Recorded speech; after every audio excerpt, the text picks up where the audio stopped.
Angan, arir, isom tatar, yanarumien.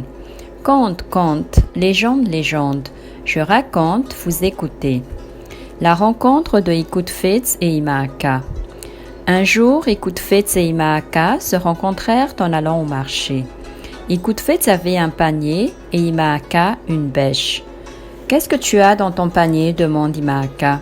« C'est une grosse poule, » répondit Ikuthfets. « Je vais la vendre au marché. »« Moi, je possède une nouvelle bêche, » dit Imaaka. « Je vais la vendre au marché également. »« J'ai besoin d'une bêche, » dit Ikuthfets. « Et moi, j'ai vraiment besoin d'une poule, » répondit Imaaka.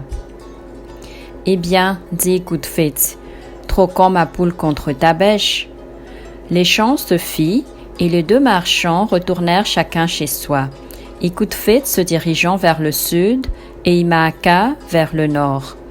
Ikuthfets était heureux de se procurer une bêche et il sifflotait en rentrant chez lui en pensant au gain qu'il avait fait lors de l'échange. Imaaka, de son côté, était pressé de rentrer chez lui pour cuire la poule. Ikuthfets passait par les champs et comme c'était la période de récolte de manioc, il décida de prendre 2 ou 3 racines. « Tiens, je vais utiliser cette nouvelle bêche, » dit Ikuthfets. « Ma famille serait vraiment heureuse si j'apportais du manioc et une nouvelle bêche. » Mais dès qu'il planta la bêche dans le sol, elle se cassa.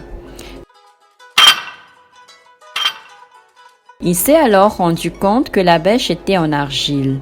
« Je me suis fait avoir, » dit Ikuthfets, se caressant la tête et riant tout seul. Puis, il a rebroussé chemin afin de retrouver Imaaka. Imaaka, quant à lui, après avoir parcouru quelques kilomètres, fit une pause en se reposant au pied d'un arbre. « Pourquoi ne vendrais-je pas cette poule au marché ?» pensa-t-il. « Je ne vais pas la trimballer jusqu'à la maison. Bon, allons voir de quoi elle a l'air pour savoir combien je peux la vendre. » Mais dès qu'il a ouvert le panier, un corbeau est sorti et s'est envolé. « Oh, ma poule est perdue, dit-il. Mon plan a échoué. » Et il a décidé de retourner voir Ikuthfets.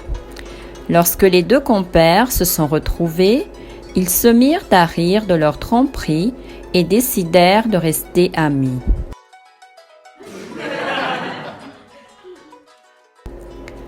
Conte, ce n'est pas moi qui suis le menteur, ce sont les ancêtres.